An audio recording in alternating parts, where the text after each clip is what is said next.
That's what we should be striving for. And I don't care what the answer is at the end, as long as the answer is a logically determined effort from science and not from indoctrination.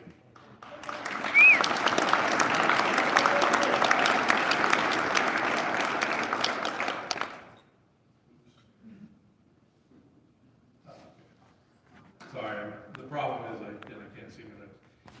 So now one of the things I recognized was that in the discussion of ancient or beings from space, is that one thing you could always count on, and that was that the federal government was always going to tell you, nothing to see here, please move along.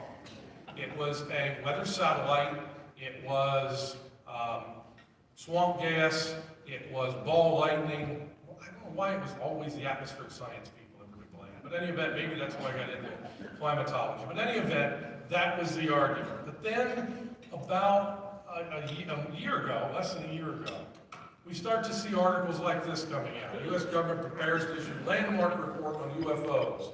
And now they're telling us, well, we're not sure. It's not ours. We don't think it's friendly. We don't think it's Russian. We don't think it's Chinese. We're not sure what's happened. We've got tic-tacs moving 200 mile an hour. We've got rubber duckies moving at 200 mile an hour. Believe me, with my Remington 870 and a load of buckshot, I can make a rubber ducky move at 200 mile an hour. But nevertheless, that raises a whole lot more questions. Why? Why now? What has changed? What facts are different? Were you lying to us then, or are you lying to us now? In other words, every fact or everything we find should raise a number more questions.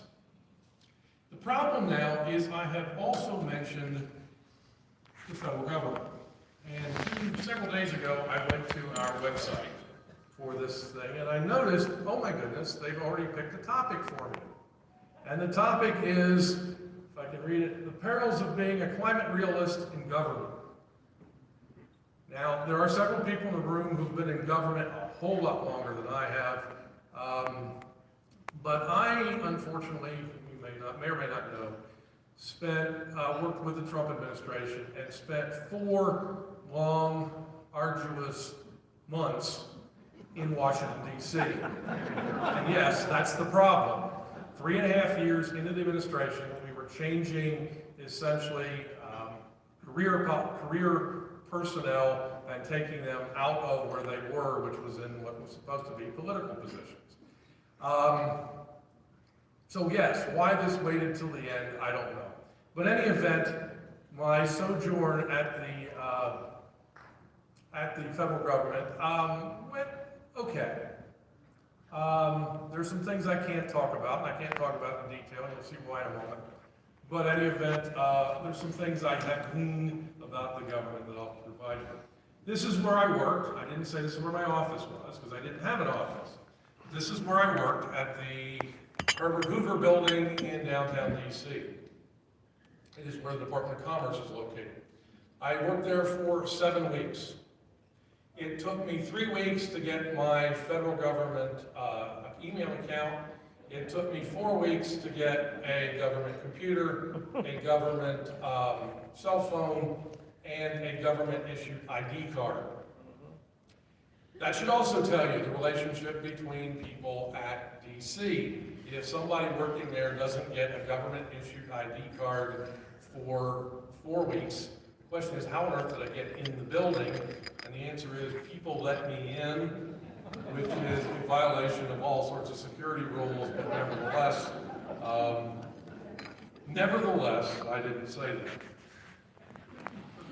that. So 7 weeks I worked there. I'm not sure exactly that I was there. I have little proof.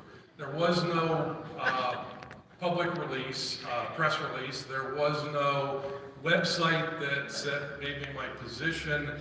There was, I do have pay stubs, so I can verify that. But the only thing I was able to find was a NOAA's headquarter organization chart, which puts my name right below Admiral Gallaudet, who was second in command. So technically speaking, if for some reason Neil Jacobs and Admiral Gallaudet were knocked out, then it looks like Eugenio and I would be in charge of NOAA. I don't think that's the case, but that's the way the chart makes it look. And again, the weird thing about it, after having been there for 7 weeks, is I did absolutely nothing, which fits in perfectly with the federal government. But in fact, the NOAA Chief of Staff went to the White House and said, "What's Gates doing over here? We have nothing for him to do." They said, "Well, he's supposed to be here to help working on the National Climate Assessment. We've just hired Betsy Weatherhead. She's a career. She's going to be pushing forward the National Climate Assessment. We want him to work on the political side to help push it forward." And as the Chief of Staff said, "You do know NOAA has no power in that. If you want to give him any power, he should have been put in the White House." So the White House didn't know that I should have been in the White House to do this work. So after 7 weeks, I was detailed from NOAA to the White House. Now that is not the White House, but that is the building, again, in which I worked. I did not have an office. I never had an office in D.C. This is the Eisenhower building, the executive office building where I spent time. Not criminal time, but time. And in particular, I was then put in charge of the U.S. Global Change Research Program as its executive director. It's where essentially I did nothing because the deep staters kept me from everything. They would issue tweets and never tell me about them and so forth. And at that point, I realized I only have 9 weeks left. So I'm here to work on the National Climate Assessment. That's what I'm going to focus on. So that's what I did. Well, I didn't realize I had 9 weeks left, but that's not really how much time I had left. For you see, one of those weeks was Thanksgiving. One was Christmas. One was New Year's. One was the American Meteorological Society meeting, which shut everything down. And one was the last week where I was sent back to NOAA, and detail ended. I was not fired, but I was sent back to NOAA. So of those 9 weeks, 5 I could do nothing. And so I could only spend time on 4 weeks working on the National Climate Assessment. Working on the National Climate Assessment for those 4 weeks was interesting because 2 things happened. One, I found that we were playing a bizarre game of 3-dimensional chess, whereas the party line to the media was that the Trump administration is delaying the game, trying to keep the National Climate Assessment from going forward, so what we're going to have to do is therefore just have 2 people write the entire science document. On the other hand, what was really happening behind the scenes is Betsy, and with my help, we were trying to push this forward, get a number of writers on board, and we were being stopped by the deep state people who wanted to be able to say that it was the Trump administration's fault as to why nothing was getting done. The second thing is that in only 4 weeks, I managed to get myself charged with 3 criminal charges. Now, the reason I was charged with criminal charges is largely because I had 3 strikes against me. 1, I'm a climate denier. 2, I work for the Trump administration. And 3, I filed a whistleblower complaint. That's all it took. But, which is why I really can't say lots about it, but there are 3 things that I have gleaned from the federal government. And when I say federal government, I'm talking about the hierarchy that exists in and around 1600 Pennsylvania Avenue. The first thing is that essentially your title is the length of your title is inversely proportional to the amount of power you actually have. So the president is one word, has lots of power, except possibly for this president, current president. But any event, my title officially at the end was Deputy Assistant Secretary of Commerce for Environmental Observation and Prediction, on detail to the White House's Executive Director of the United States Global Change Research Program. That's 28 words, therefore I had virtually no power at all. I think that in particular, the janitor had a shorter Shorter title, and yes, she had even more power than I did. The second thing I noted is a lot of people refer to DC as the swamp. And that's okay if you're referring to the ecological association with the Potomac River Basin, if you're talking about Northern Virginia and Maryland and the ecological conditions of that region, then as a physical geography standpoint, swamp makes sense. Because the definition of a swamp is a wetland ecosystem characterized by mineral soils, poor drainage, forested vegetation, and a large variety of plant and animal life.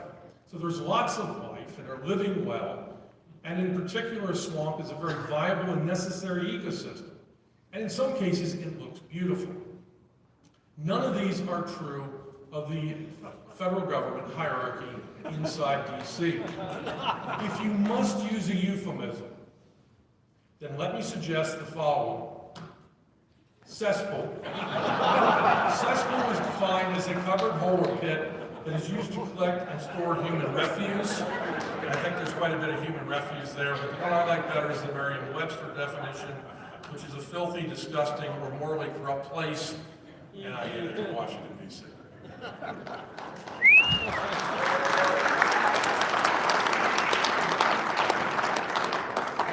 The third thing I noticed, and I got this actually partially from, I don't know where he is, but Will Happer told me the story how when he was involved with the Department of Energy back in the Bush administration, that he had a secretary named Joyce, and she said there are two types of people here in DC.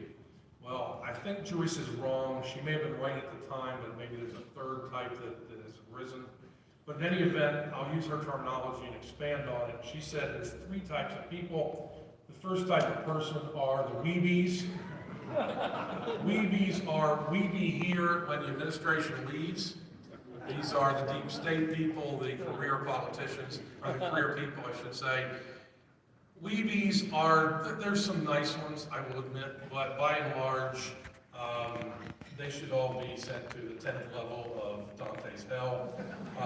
Dante, I know, didn't have 10 levels. That's because he didn't know about the U.S. federal government. The second type of people are the UBs. You be leaving when the administration ends.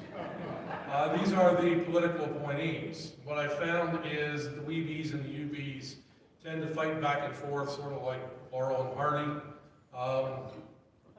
and they beat each other, although it's non-comical. I am simply amazed at some of the things I have seen go on between, as I said, the career people and the political people, and maybe it's not as bad in this administration, but it was pretty bad in the last administration. As I said, there's a third group of people that I found. They I call the we wannabes. These are the people who are actually political appointees, but want to be able to appease the weebies and maybe join them at some point. They are going to be confined to Dante's 11th level of hell, because I think they're even farther down, the weebies. So, the question, I always have lots of questions. I don't know if this comes back again to my discussion of beings from outer space, but the fundamental question is, was it all worth it? Taking 4 months off to go to DC. It wasn't bad in terms of a commute from my doorstep in Middletown, Delaware, to parking garage, to walking into one of these two buildings would take me 2 hours at rush hour. You can't do that pre-COVID. But under COVID, there was nobody around, so if I wanted to go to DC, I could go there in a moment's, a 2-hour notice. So that was useful for me, whereas if you were, in Washington, if you were in Washington State, or if you were in California, you'd have to move to DC, and then the answer may have been no. But for me, I find the answer was indeed yes. Why? More questions. Because, one, I had to see it for myself. There is something to say about understanding what's going on, and you can learn by by watching it happen, but you have to experience it firsthand to really get the appreciation or lack of appreciation as to exactly what things are. But the most important reason was, and I should say, I have no interest in ever going back. I don't care what happens, I don't want to ever venture inside the Beltway, not even to see the Nats play or anything like that. No, I'm done with DC. But the other reason is the answer to the question, what would I have been doing if I hadn't have gone to DC? And the answer is, I would have been back at a woke university, teaching online, using Zoom, to a bunch of students that were taking advantage of the system, that were cheating like mad, and when you found them cheating, the university turned a blind eye towards it, and if they didn't like the grade they received, the university would allow them to change it. That is not the way a university should operate. And I know this is also Joe Biden University. Joe Biden is not a member, not a faculty at the University of Delaware. He has a Biden Center. He is faculty at the University of Pennsylvania. Why? Because he always said, I'm from Scranton, I'm from Scranton, I'm from Scranton, and that's why we always used to say he is Pennsylvania's third senator. But the reason is that Joe is that he knew that if he ever decided to run for president, he would need votes from Pennsylvania. And fortunately, he's so old, that'll never happen again. No, but I do need to defend Joe particularly. Being a Delaware native, I understand, and Joe has taken some flack for his comments on corn pop. Again, I'm a Delaware native from Delaware, and I'm not as old as Joe, so I don't know corn pop, but I do know his two younger brothers, Sugar and Cocoa. And I do know they were bad people. If you hung around them for too long, there was certainly a guarantee you were going to get diabetes. The Pop brothers were definitely bad dudes, so I can agree with Joe on that. So at that point, I think I'm about out of time. I'm looking for the timer, but I don't have one. And I was trying to figure out, how do I put all this back together? Now that I've unraveled so much stuff. You always like the last slide, tie everything up in a nice bow so everybody can go home pleased, or at least just go home. And so I looked around, and surprisingly, I found a quote. And this quote is by Dr. Fred Seitz. And the quote says, "A good scientist is a person in whom the childhood quality of perennial curiosity lingers on. Once he gets an answer, he has more questions. The curiosity of trying to come up with the answer to science means that we have to follow the scientific method. We have to investigate all avenues. We have to do it using essentially the facts as our driving force. As Fred Singer used to show us, if the facts change, I change my views. But in particular, we use the scientific method. We can't rely on indoctrination and Lysenkoism. We have to fight against that. And in particular, we always recognize it's going to always cause us to ask a lot more questions. I thank you very much. Again, it's an honor and a privilege to win this award named after Dr. Frederick Seitz. And I thank you all for being here, and have a good evening.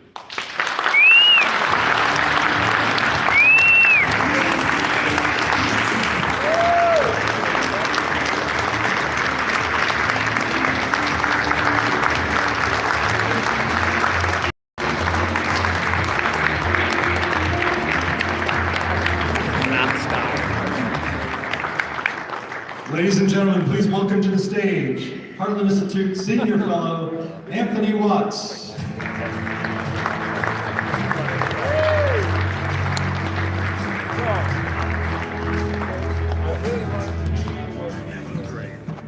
Good evening, everybody. Hello. Well, I'm going to be telling you about something new that we're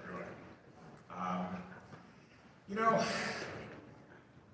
Following the scientific method, as Dr. Legate just talked about, is really something very important. But unfortunately, in today's day and age, it falls by the wayside. And emotion, tribalism, and other things seem to take over. And Countering that is difficult. Getting people to look at the broader spectrum of ideas about climate is really difficult. So we started a project to help counter that and reach education. Now, I'm going to talk about that in a little bit, but I want to talk about first how the idea sort of gelled. And it actually goes back several years with my daughter. And I want to tell you a story. She came home from school one day and she was talking about her teacher, talking about the Pacific Ocean and all the things going on in the Pacific Ocean and so forth. And she said, "Did you know there is a giant Pacific garbage patch that's visible from space, and it's all the garbage from the world is collected and it's swirling around in the middle of the Pacific, and it's just horrible," and just, she was totally convinced that there was this giant floating garbage patch in the middle of the Pacific. And I said, "Dear, that's not true. I mean, there might be some garbage in the Pacific, but there's no giant mass like an island or anything like that. Come on, let's take a look at this satellite over here." I brought her over to my computer and I said, "Look, if this was true, you'd be able to see it on satellite pictures." And I zoomed in on some of the satellite pictures that were available by the fast rapid response satellite that goes over the Pacific, the polar orbiter. And I said, "Look, honey, it's not there." And she was just very upset. She believed her teacher over her own eyes and what I was telling her. And I said, "Honey, this is just a story, and it's made up to make people think that there's a real problem and do things like get involved and donate money and all this kind of stuff." And she literally burst into tears. "How can you say these things? My teacher said it was right. My teacher is right. You're wrong." Her own eyes couldn't resolve that. And it said to me, gosh, if teachers are saying things like this, if kids are being so indoctrinated into these ideas, we need to do something about it. Now, I want to tell you another story that kind of lends itself to this. Between 2006 and 2002 and 2006, I served on the local school board in Chico, California. And one of the tasks we had was approving textbooks. And I was shocked to learn that when it came to approving new textbooks, that we were presented with a list from the state, the pre-approved list, and you could not vary from that. We had one math teacher who was using a really neat little pocket-sized book that he had his students go down to a bookstore downtown and buy, and he had fantastic scores in this. But the state found out about it and ordered us to make him stop using that book. And that told me that, gosh, education has become nothing but a war to the state. Really. I was shocked to learn that they would rather get rid of the book that is providing performance and results than, let someone continue. It was just amazing to me. So these things weighed on my mind about ideas and teaching and so forth. And then the third thing was, when I served on the school board, we were facing a bit of a dilemma back in 2004, where we had some teachers in the classroom that started to use computers. Now, some of the teachers like to use Macintoshes, and some of the teachers like to use PCs. And they both worked to their advantage. But we had to come up with a standardization plan in order to get a grant to fund the entire school district. And so we studied the problem, and we decided that we would go into the PC world, the Windows-based world, because it had more things available. It had a broader ability to adapt and use different things than it did from the Macintosh standpoint. Now, we thought this was just a simple cut and dry decision. Well, it turns out it wasn't. The teachers who used Macintoshes went berserk. I mean, literally. They were so mad that we would prevent them from using this tool in their classroom that they took their computers and threw them on the steps of the administration building. We had, one afternoon, about 30 Macintosh computers sitting on the steps of the administration building as a protest. And then they realized, wait a minute, we need our computers, and they took them back. Anyway, so that taught me a lot about education. And it taught me that getting into the minds of educators and to the students is something really important, because a lot of these seminal ideas about climate and weather and so forth are formed right there. And to be able to reach some folks and give them alternate ideas about things that they're being indoctrinated with, we needed simple, encapsulated ideas. Now, I used to do television, I had 30 years of television, and I had to give an encapsulation of weather in 3 minutes, sometimes 2.5, depending on the schedule. And so what we've kind of done is taken that idea, encapsulating quick ideas and putting them into a small, easy-to-read product. And then you see it here. Climate at a glance for teachers and students. 30 facts on climate topics, prominent climate topics. And we cover a lot of different things in there. And the book is hopefully going to break through some of the barriers. But I want to tell you something else. I just recently learned about something called the Asch conformity experiments, ASCH. Asch conformity experiments. And these illustrate why people resist change. Now, these were experiments were done in the mid-50s, a series of psychological experiments conducted by researcher Solomon Asch. And the experiments reveal the degree to which a person's own opinions are influenced by those of a group. Asch found that people were willing to ignore reality and give an incorrect answer in order to conform to the rest of the group. And that's what we see in climate change a lot, and that explains this 97% consensus that we see and is repeated and bandied about. It's also the reason that while online, people discussing climate are sometimes assholes. So, we're trying to cut through all that with this book. And believe it or not, the Heartland Institute is going to publish and distribute to classrooms and teachers and students around the United States 300,000 copies of this book. Yeah.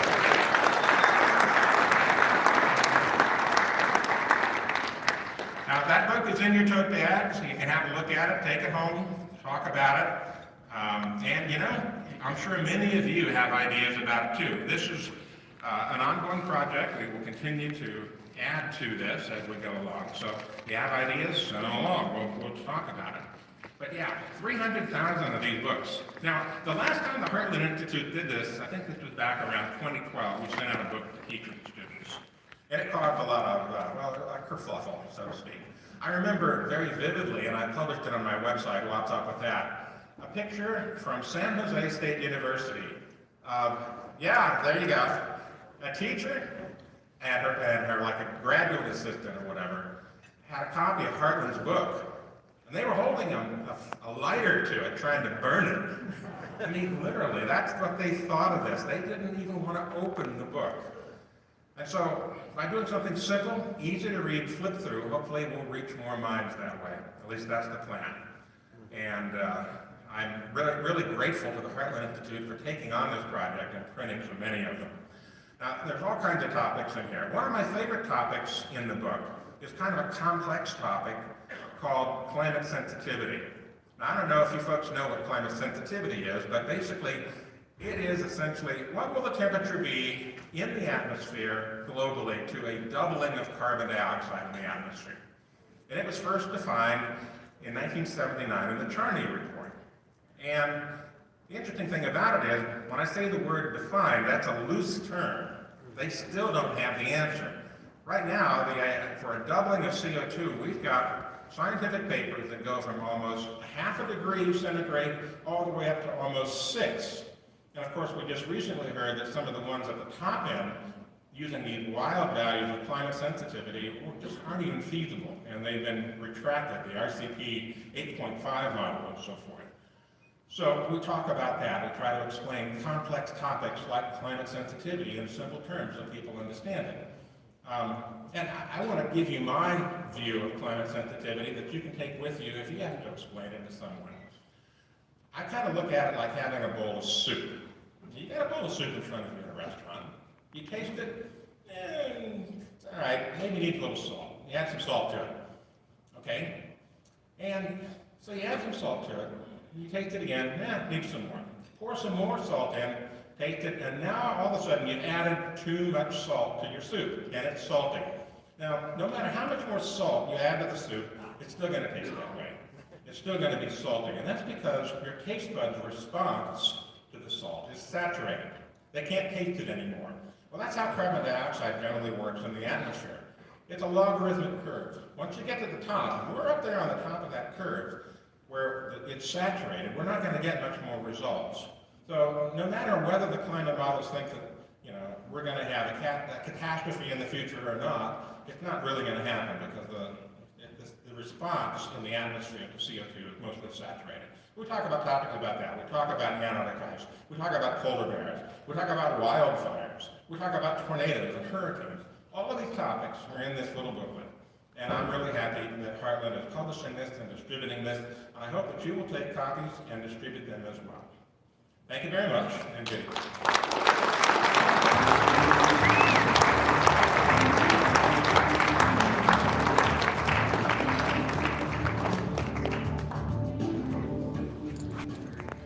Hello, I'm Jim Lakely, Vice President of the Heartland Institute.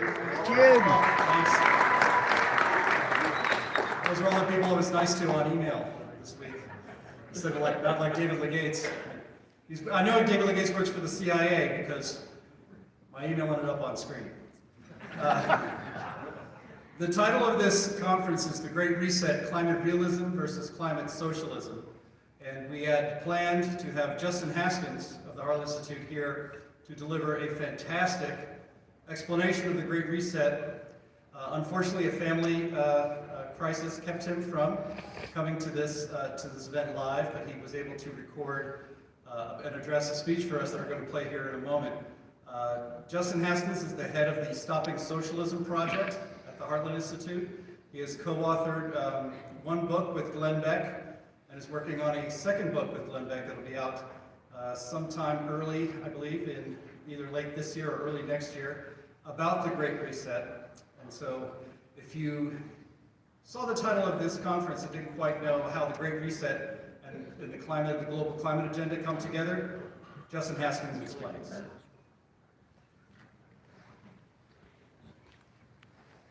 Good evening. This wasn't exactly how I planned to deliver this presentation tonight about the Great Reset. Unfortunately, a family emergency has kept me from traveling to Las Vegas. But I felt that this presentation was so important that it couldn't wait for another night. And that the audience, all of you, are so important that you needed to hear this. The America we remember, the America of carefree summers and Saturday night trips to the movie theaters, of warm family holiday gatherings and mom and pop shops and restaurants, that's been replaced with a culture driven by suspicion, rampant fear, and ideological and political tribalism, and dominated by massive multinational corporations. Sure, Grandma can still bake apple pies while the family gathers around the television set and watches a good old-fashioned baseball game, with masks on, of course. But beneath the glowing stars and stripes veneer is a terminally ill superpower teetering on the edge. And the worst part is, our most disruptive, dangerous days still lie ahead. At lavish cocktail parties in European resort towns, and in the boardrooms of the world's largest corporations, powerful and influential leaders are putting the finishing touches on the vast infrastructure needed to alter our communities forever. These changes, some enormous and some barely noticeable to most people, are all part of a sweeping proposal to transform the global economy, a plan disturbingly named the Great Reset. The final result of the Great Reset would be nothing short of a shocking 1984-like brand of authoritarianism. Societies with personal freedoms and massive amounts of corporate cronyism and political and economic centralization. And these are the features of their program, not its unintended consequences. Now, whenever you talk about the Great Reset seriously, as I'm going to do tonight, those who have advocated for its implementation immediately cry, "Conspiracy theory!" in an attempt to discredit anyone at all, from speaking out about this important topic. You see, the only people who believe that the Great Reset is dangerous are flat earther, fake moon landing lunatics who believe that the government is actively using cell phone towers to control people's minds. But the radicals behind the Great Reset, I mean, they can say whatever they want about people like me and about others who are fighting against the Great Reset. But I've spent the past 18 months compiling ironclad evidence about the Great Reset and about those who are behind it. And I can assure you, it is all too real. Is it a conspiracy theory? Well, there is a conspiracy. But at this point, I don't think it's a conspiracy theory. I think it's a conspiracy fact.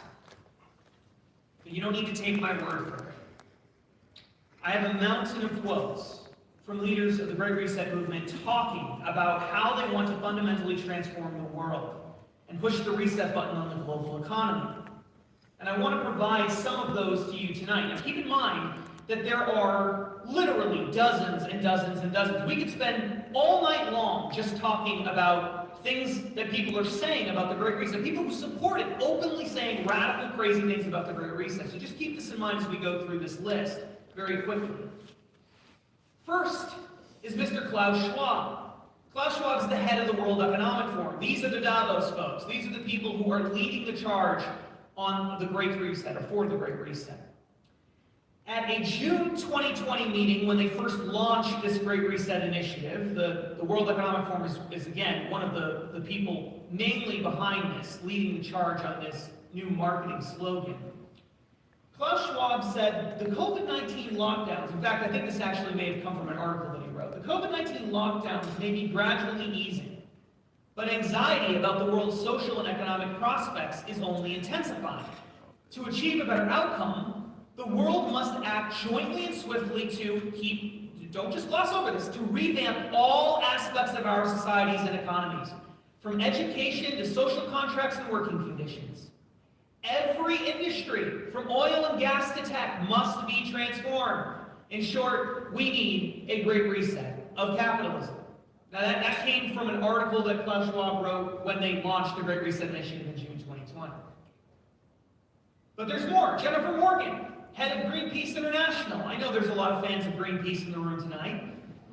She says, we set up a new world order after World War II. That's fun. It's always great when they start talking about a new world order, isn't it?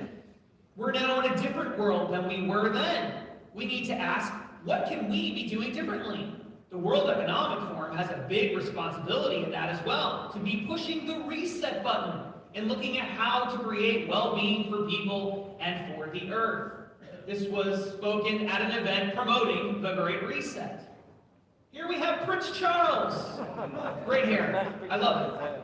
Prince Charles, co-host of the World Economic Forum Great Reset event in June 2020. We have a golden opportunity to see something good from this crisis. What crisis is he talking about? He's talking about the COVID-19 pandemic. And he says its unprecedented shockwaves may well make people more receptive to big visions of change. It is an opportunity we have never had before and may never have again. A golden opportunity. Millions of people, jobs lost. By the time this is all over, millions and millions of people dead. This is a golden opportunity in the mind of Prince Charles to reset the global economy. Al Gore, we can't have a climate conference without mentioning Al Gore. You might remember Al, he's the inventor of the internet. So I think this is time for a great reset, Gore said, after arguing that electric cars and renewable energy sources like wind and solar can provide lucrative economic benefits. This was during a TV interview. We've got a lot to fix of these problems that have been allowed to fester for way too long. And the climate crisis is an opportunity, there's that word again, an opportunity to create tens of millions of new jobs, clean up the air, and reduce the death rate from pandemics, by the way, because the air pollution from burning fossil fuels heightens the death rates from coronavirus. Really? Does it, Al? Well, sounds like a good justification for a great reset, doesn't it? I want everyone to keep in mind this is just the tip of the iceberg. There are literally dozens of other leaders who have come out and supported the Great Reset. We have Boris Johnson, Prime Minister of the United Kingdom, Justin Trudeau, Prime Minister of Canada, Antonio Guterres, the head of the United Nations, the head of the IMF, the European Central Bank, the president of Microsoft, Brian Moynihan, the CEO of Bank of America. He's a huge player in all of this. John Kerry, the U.S. climate czar. There's a lot more on him later. And there are many, many others. This isn't isolated to just a few fringe groups, activist groups. This isn't limited to just a few world leaders or international institutions. The elites from all over the world have openly come out in support of the Great Reset. Speaking of world leaders, Mr. Joe Biden. There is overwhelming proof that Joe Biden supports the Great Reset. Overwhelming proof. When he's not mowing down on ice cream, he's working to push the reset button on the global economy. Proof number one, there's a whole bunch of things that I can look at. Build back better. Build back better. Does anyone else think that that's just an absolutely stupid slogan, a stupid name for rebuilding the economy, for naming a new program, Build Back Better, the Build Back Better plan? Well, as stupid as it is, it's not even Joe Biden's idea. The Build Back Better slogan has been used for years and years and years by people involved with the Great Reset, both at the World Economic Forum, at the World Bank, and at other institutions. Build Back Better has been the common slogan that's been used for several years. Boris Johnson, Justin Trudeau, other people have used the very same language. In fact, as soon as the Great Reset launched, or even right before the Great Reset launched, you started seeing world leaders all using Build Back Better together in unison, almost as though it was a coordinated plan. But there's other proof too. Joe Biden has created task force, climate and ESG task force in the division enforcement of the SEC. We're going to get into what ESG standards are and how they relate. But as you'll see later on, this is a key move for the Biden administration to help create a Great Reset in the United States. And there are many other things I could point to as well, but I don't need to come up with lots of evidence because John Kerry, the climate czar in the Biden administration, said when asked by the president of the World Economic Forum during a meeting in November of 2020, right after the November election, prior to John Kerry being named the climate czar publicly, he was asked about Joe Biden and the Great Reset and what we can expect of Joe Biden's involvement in the Great Reset. And he said this, the Great Reset, will happen. And I think it will happen with greater speed and with greater intensity than a lot of people might imagine. And he specifically said that Joe Biden supports the Great Reset and is 100% behind this agenda. So we don't actually need to speculate. We don't even come up with proof. There's plenty of proof out there that Joe Biden supports the Great Reset. But we know it because John Kerry, a close political ally of Joe Biden, a member of the Biden administration, has already gone on the record saying that not only does he, John Kerry, support the Great Reset, but Joe Biden supports it as well. Well, what is the Great Reset? I mean, there's all this grand, crazy language that you hear about pushing the reset button on the global economy, but what is it? Well, before we can point out some of the details of what elites want to do to push the reset button on the world, we need to talk about why, or their justifications for their stated justifications for why they're going to have this Great Reset. The first is the golden opportunity that I mentioned earlier, the COVID-19 pandemic. They're saying, look everybody, the world's economy has been destroyed by COVID, not by us. I mean, I know that we shut down the global economy, but you know what? It wasn't us that did this. It was the pandemic. So we have this golden opportunity to reset everything, to change the world. So the golden opportunity, that's number one. That's the first big justification, COVID-19. But that's a short-term justification. It's not a long-term justification, right? Because eventually, God willing, the pandemic will end. The lockdowns will end. We're not going to have this forever. People eventually are going to want to return to normal. So you need to have a long-term justification. You need to have a long-term justification for radically, fundamentally transforming the entire global economy. And guess what? We have just the justification for you. Climate change. Now, I don't need to go into detail on this. You already know how climate change has been used as a justification to transform the world. But, it's important to keep in mind that this is the key long-term justification for those who support the Great Reset. It's not just Bernie Sanders and AOC and people on the far left, it's elites too. It's elites perhaps more than anyone else that want to use climate change to change the world, to centralize power, to redistribute wealth, to do all of the things that they've wanted to do, but never had a really good excuse for doing it. Well, climate change provides that good excuse. But what is the Great Reset? What does it actually involve? What sort of policy proposals are involved in the Great Reset? There are two primary parts to it. The first is big government, but not necessarily socialism. Now, what do I mean by that? What do I mean by big government, but not necessarily socialism? Well, the elites want big, massive government programs. They want things like the Green New Deal. They want things like basic income programs. They want things like wealth redistribution, more taxes, things like that. But they want to control the property. They're the ones that want to hold on to the property. They don't want a Marxist revolution. They don't want a collective ownership and management of property. They want corporations to own the property. They want elites to control the property. And then they want to use government to control and manage society, but not to necessarily collectively own and manage everything.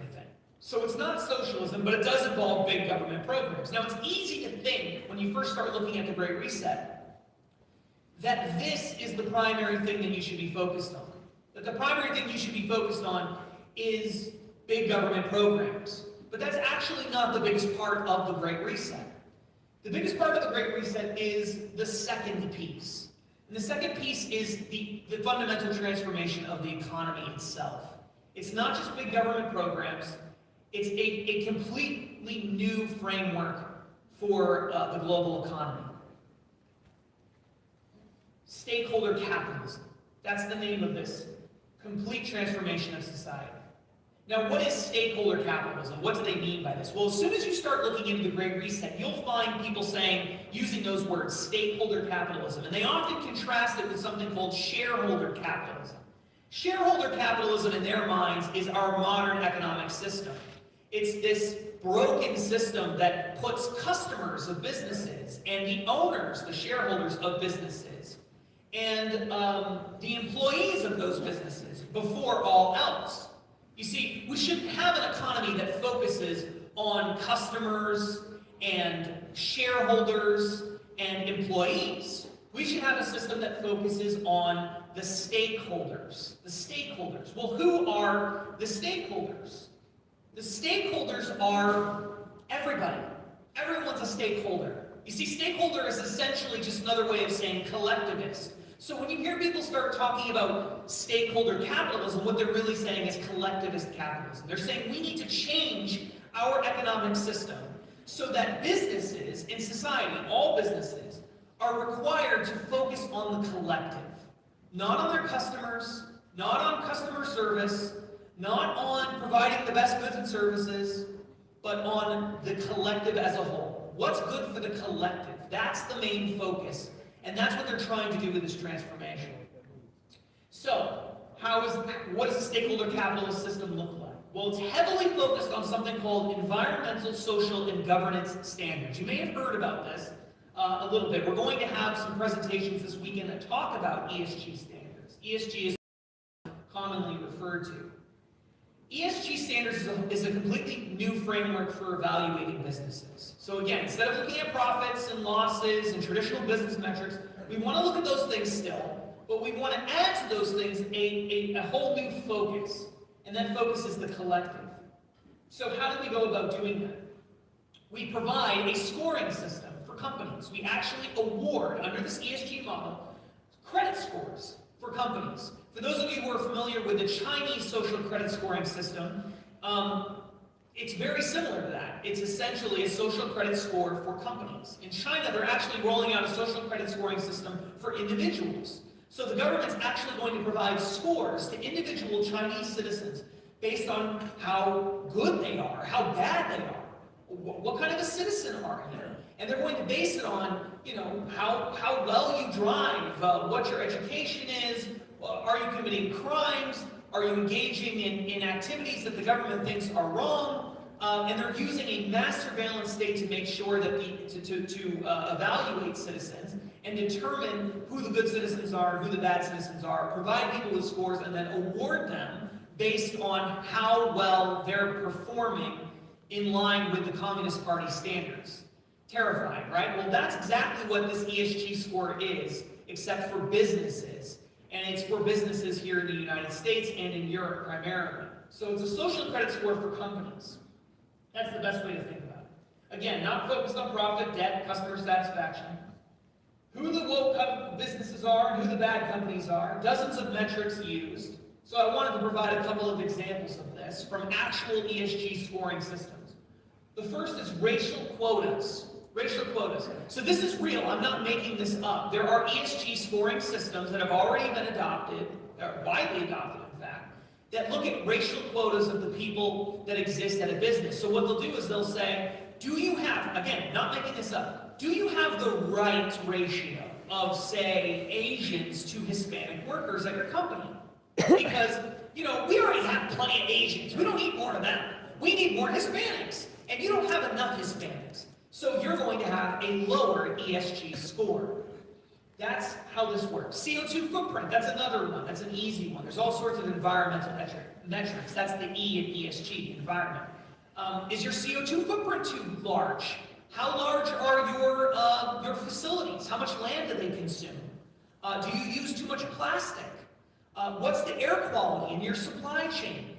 Who are you doing business with? And what countries are you doing business? These are the things that they're going to look at. What's the pay gap between your CEOs and lower level employees, between your managers and your lower level employees?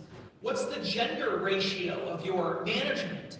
What's the gender ratio of the people who are in your management programs? Again, these are all real life examples from things that we see in ESG scores or we see in programs related to ESG at actual businesses trying to make sure that they comply with ESG. So again, it's a way of evaluating companies to see how woke they are. Now this is already widely adopted. Now you might be thinking, well, okay, ESG scores, maybe this is something some companies will sign on to, but are all companies really going to sign on to this ESG thing? Yes. Yes, they are.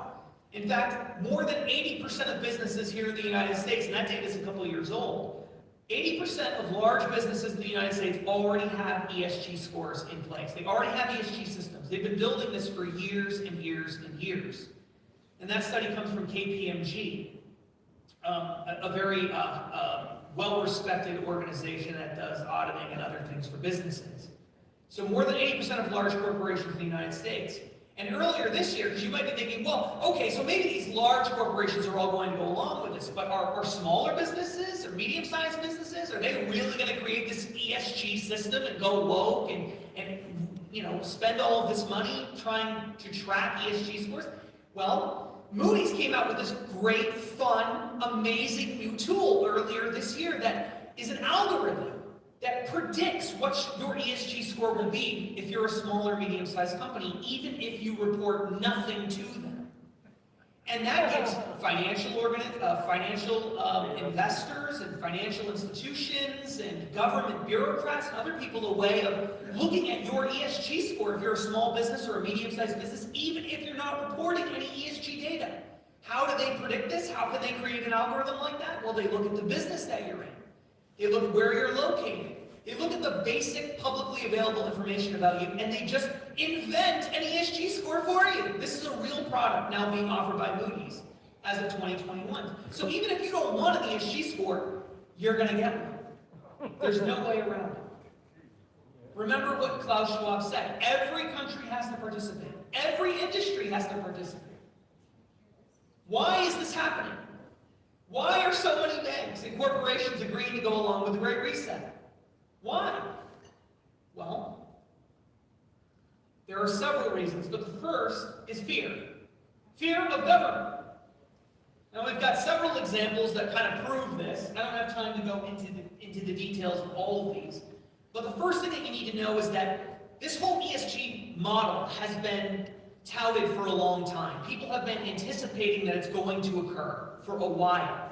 And out of fear, many businesses have been signing up for it, even though they don't necessarily want to go along with it. And their fears were justified somewhat earlier this year when the European Parliament, which is the European Union, passed a resolution mandating an ESG system for all large European Union companies, as well as many small businesses in the European Union, but not just for those businesses.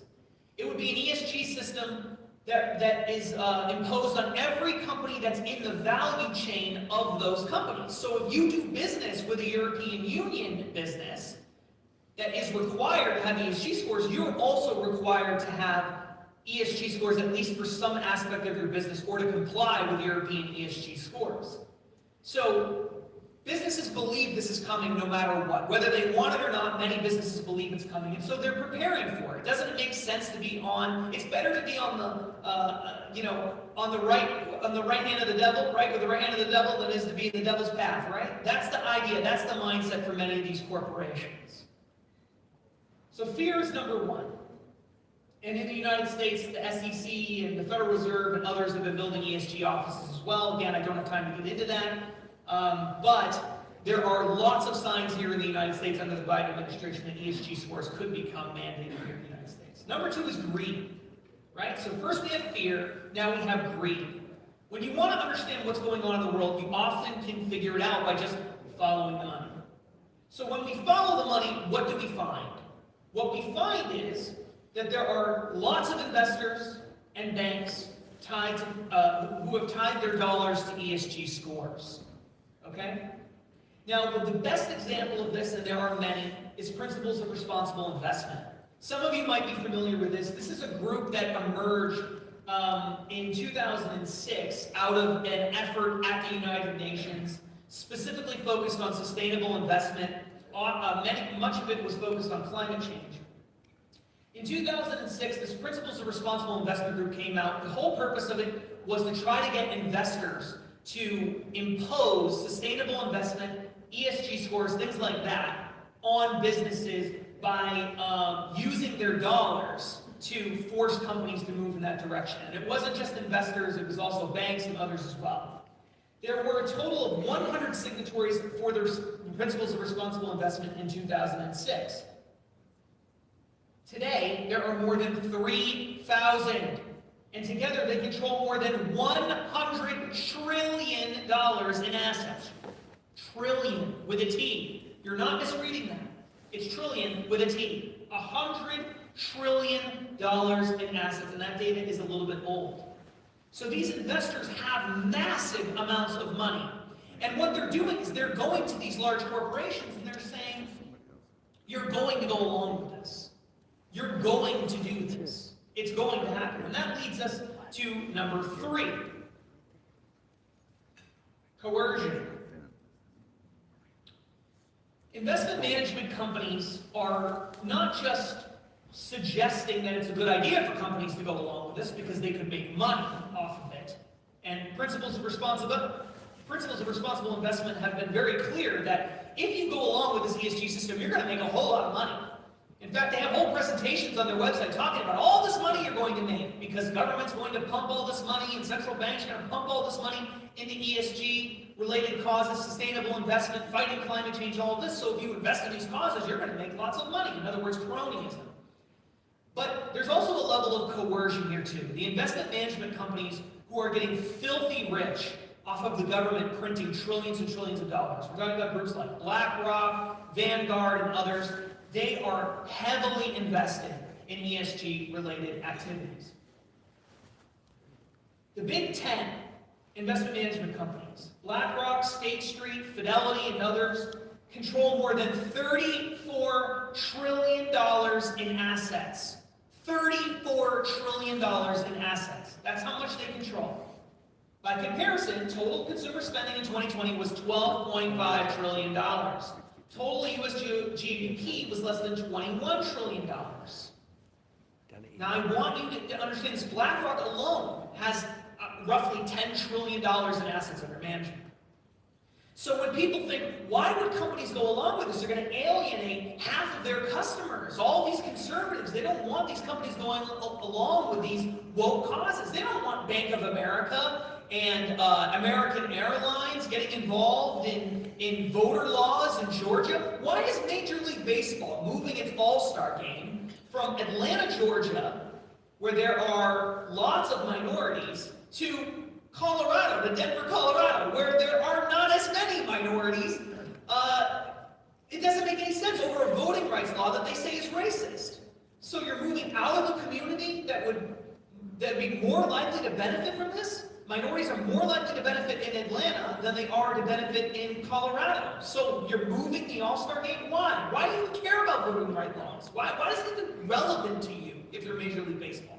It's all tied into this ESG system. It explains so much of what's going on in the world. It explains why Coca-Cola has all sorts of racial training and critical race theory for their employees. Why would you be teaching employees at Coca-Cola about critical race theory? What does that have to do with selling Coca-Cola products? What does that have to do with Coke Zero? Nothing. It has nothing to do with it. But they're doing it because it's all part of this coercion. These big investment management companies want these businesses to go woke because they think they're going to make lots and lots of money off of it. So they're forcing them to do it.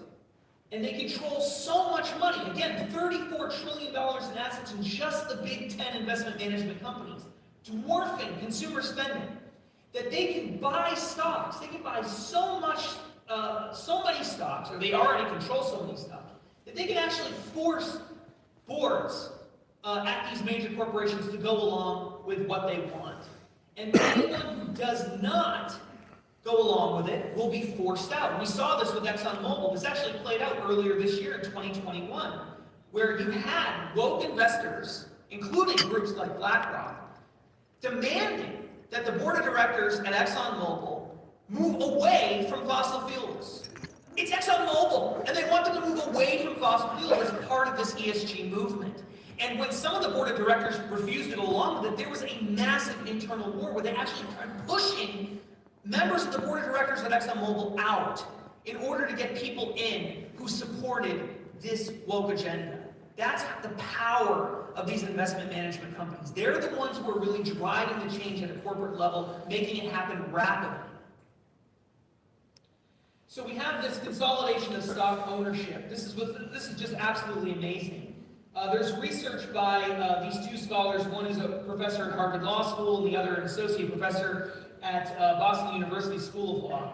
And they found that the average ownership stake of the big three investment firms, that's BlackRock, State Street, and I believe Vanguard, was 5.2% in 1998. Okay, so that's how much stock they owned in 1998. But in 2017, it was 20%. 20% of all stock, or most stock, was owned by these big three investment management companies.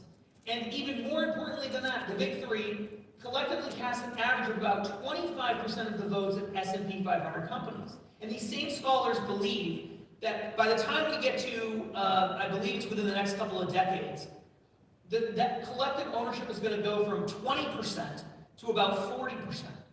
So what's happening is there's a consolidation of ownership of stock from these investment management companies. They take in money from other people, and then they buy stock with that, and then they use stock ownership to control these companies. And there's no way around it. If you're the corporation, of course you're going to go along with it. Why are you going to fight these people? These people actually own the stock. Why do they want this? Why do these big investment management companies want this? Again, because they believe they're going to keep making lots of money off of it. They're dependent off of huge, massive amounts of money printing, off of certain regulatory changes and things like that have been going on. They're dependent on keeping government happy and keeping the cash flowing in from central banks. That's what these investment management companies want. And they know that government and central banks and others want this big, massive, great reset, ESG scores and all of that. So investment management companies are the strong arm in all of this. They're forcing these corporations to go along with it. At least the corporations that are not going along with it willingly, and of course there are plenty that want to go along with it for their own selfish reasons. The second part of this coercion is the central banks and the private banks. I just alluded to that a little bit, but there's actually more to it than just saying that the central banks and private banks are printing trillions and trillions and trillions of dollars, and these big investment management companies are benefiting off of it. And so the government is using these trillions and trillions of dollars to promote these ESG scores and build Green New Deals and things like that. In addition to all of that, central banks and private banks are openly saying that they're not going to do business with people in the future who are not going along with woke causes, especially as they relate to climate change.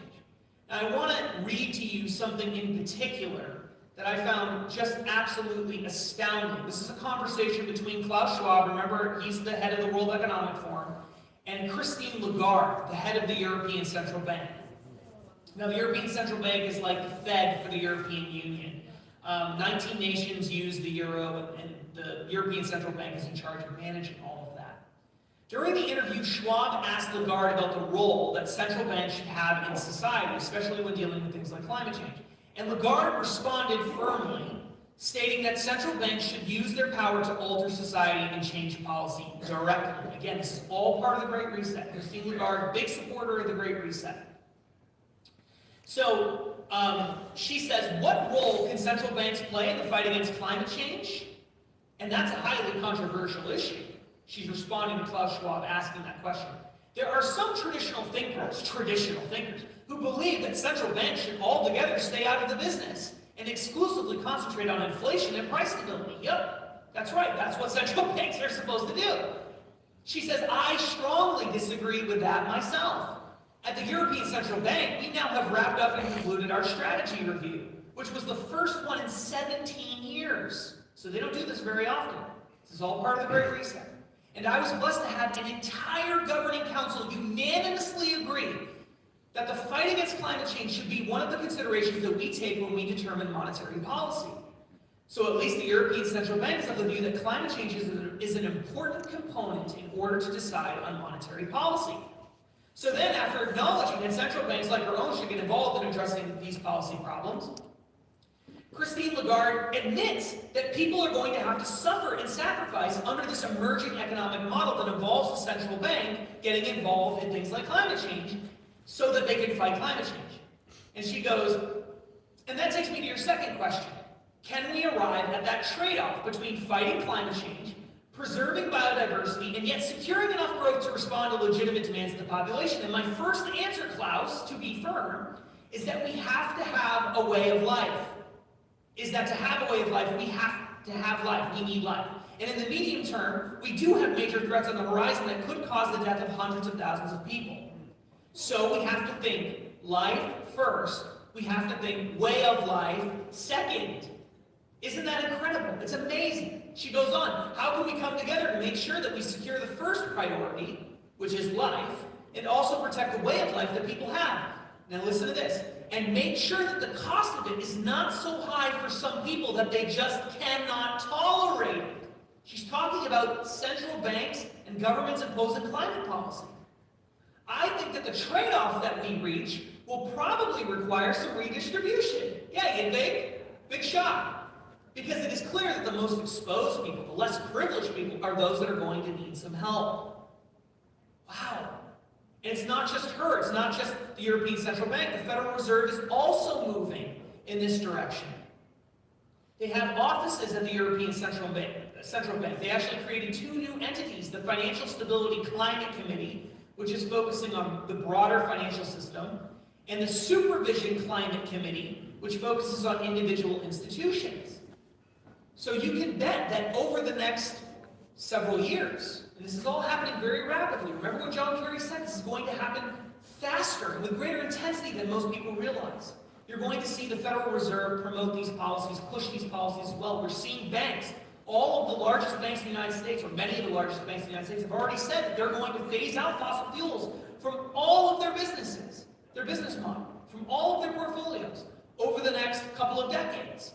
So if you want to get a loan with, say, Bank of America or Citibank or something, you're not going to be able to do it. They're going to force you. They're going to force you out of that business by debanking you, by making it impossible for you to do this. And they've actually started debanking certain individuals.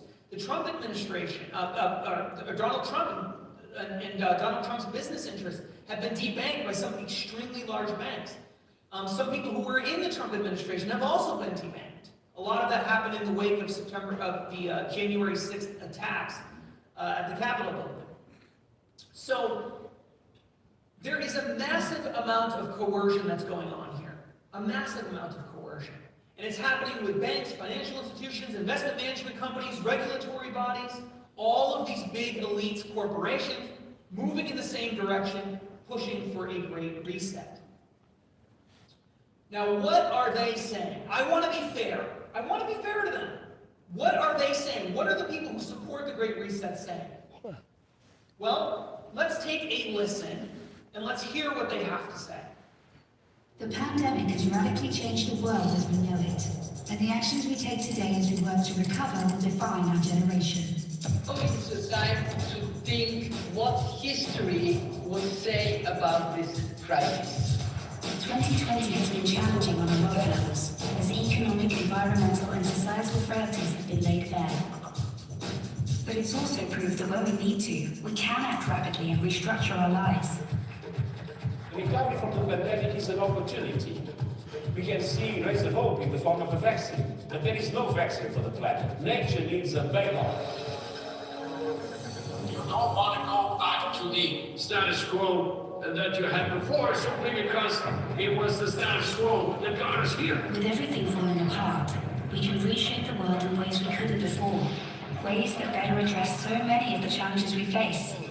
And that's why so many are calling for a great reset. A great reset? That sounds more like buzzword bingo masking some nefarious plan for world domination. Hands up, this kind of slogan hasn't gone down well. But all we really want to say is that we all have an opportunity to build a better world. And it's not surprising that people who've been disenfranchised by a broken system and pushed even further by the pandemic will suspect global leaders of conspiracy. But the world's not that simple. Every one of us has differing priorities, values, and ideas. That's part of why solutions are so hard to come by, and why we all need to be involved in the decision-making. Because whether it's politicians, CEOs, academics, activists... All right, let's stop it right there. Now, I want you to keep a couple of things in mind here, right? This video that we just watched was made in reaction to a backlash against the Great Reset, because a lot of people were really freaked out about this whole pushing the Great Reset, pushing the reset button on the whole global economy, transforming societies, transforming the social contract, all of these things that Great Reset supporters have been talking about. So they produced this video at a Great Reset event held in January 2021, I believe, to try to alleviate those fears. And that's what they came up with. That was their pushback against these so-called conspiracy theories about the Great Reset. This is their big evidence. Now, I wanted to show you this video not only to give them an opportunity to defend themselves, but also because I just found this amazing. This video here has key figures, let's show this video, has key figures involved in the Great Reset movement. Now just ask yourself when you look at some of the people that they show in this video,